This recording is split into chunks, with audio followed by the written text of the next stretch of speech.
The angel number 1127 is associated with the concept of twin flames. It carries a message from the spiritual realm regarding your connection with your twin flame and the journey you are on together. Let me break down the angel number 1127 for you. Unity and manifestation. The number 1 signifies unity, alignment, and the power to manifest your desires.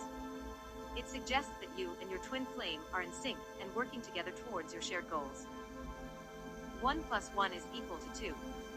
Connection and partnership.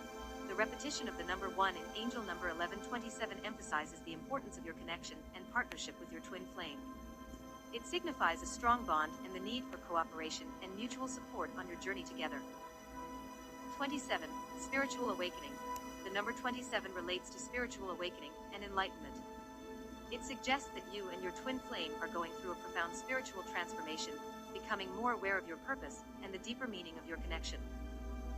Overall, the angel number 1127 is a confirmation that you and your twin flame are on the right path, growing spiritually and working harmoniously together. It encourages you to continue nurturing your connection and being open to the guidance and support of the divine realm as you progress on your twin flame journey.